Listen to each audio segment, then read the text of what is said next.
He was only 12, but his eyes weren't human anymore. I swear, I will never forget the way he looked at us. His name was Holitau. He was a small boy from our village, always running around barefoot, stealing mangoes from people's trees. Just another restless kid. But one day, he did something worse. Something he shouldn't have done. He stole from the old woman. Mama Soud wasn't just any old woman. She was different. No one knew how old she was. Some people said she had been in the village longer than anyone. Some said she was a witch. But we all knew one thing. Her jewelry was not to be touched. It was a bracelet. A simple copper bracelet, dull and old, but she never took it off. People whispered that it was cursed. That it held spirits inside. Holitau didn't care. He thought it was just another shiny thing to take. He stole it when she was asleep, slipping into her heart like a shadow. He showed it to us the next morning, laughing. "Look what I got," he said, holding it up in the sun. That was the last time Holitau was normal.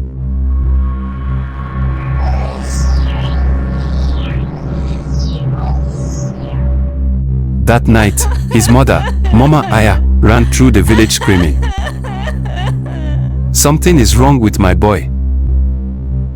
We all ran to her house. When we got inside, we saw him sitting on the floor, eyes wide, mouth open, staring. His hands were covered in scratches, deep cuts running up his arms like something had clawed at him from the inside. He didn't move, didn't speak. Just sat there, staring at us. His mother shook him, slapped his face, but he wouldn't react. The only time he moved was when someone tried to take the bracelet off his wrist. Then he screamed. Not like a boy. Like something else. Something deep and broken.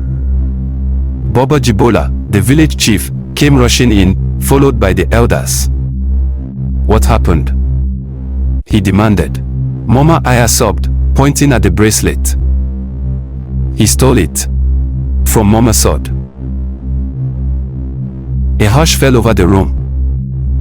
People backed away in fear. Then, the lights in the house flickered. The fire in the lanterns dimmed. The air grew thick, heavy, like something unseen had entered with us. Holitau's lips started moving, but no words came out. Just a low, guttural sound, like a growl from deep in his throat. Then, in a voice that was not his own, he whispered, "She is coming." Before we could react, the door creaked open by itself. Mama Soud stood there, wrapped in her dark robes, her old eyes scanning the room. No one had called her, but she came.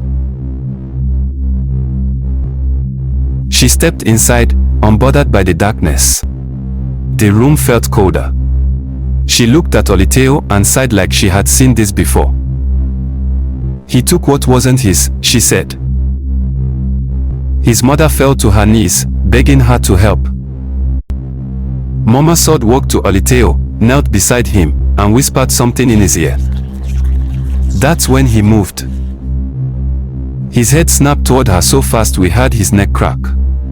And then he spoke, but it wasn't his voice. It was deep, guttural, like something speaking through him. "He's ours now." His mother screamed again. People in the house ran out. But I couldn't move. I just watched. Baba Jibola held out his staff, chanting prayers, while Abayaden, Holitau's older cousin, grabbed his arm, trying to pull the bracelet off. Holitau's body twisted unnaturally, his mouth stretching into a grin that wasn't his own. Then the lamps all went out. The entire hut was swallowed in darkness. We could still hear the sounds. Holitau breathing heavily, his nails scratching against the floor. Mama Soud's low humming as she prepared whatever she was about to do. Then the fire roared back to life. The room filled with golden light, and what we saw made my blood run cold. Holitau was floating above the ground. His limbs hung limp, his head low to the side, but his eyes were open, and they were pure white. Mama Soud didn't flinch. She just nodded. Then, she reached for the bracelet. The second her fingers touched it, Holitau started convulsing. His whole body shook. His mouth foamed. His eyes rolled back, and he let out this horrible, choking sound. The wind howled outside. The walls of the hut creaked. Then, from somewhere unseen, a voice, many voices, layered over each other, hissed, "He is marked." Mama Soud didn't stop. She kept her hand firm on the bracelet, muttering strange words under her breath. Holitau's body twitched violently, and then, with one final, ear-splitting scream, he fell to the ground. Still. Silent. For a long moment, no one moved. No one breathed. Then, slowly, he opened his eyes. They were brown again. Human. Mama Soud stood up, holding the bracelet in her hand. She turned to us. "Bury it," she said. "Deep." We did. We buried it far outside the village, where no one would find it. Holitau woke up the next morning. He didn't remember anything. But he was never the same after that. He didn't steal anymore. He didn't play. And he never, ever looked anyone in the eyes again. Me. I still hear that voice sometimes. Late at night. Whispering. Calling. I am coming for you. I never answer.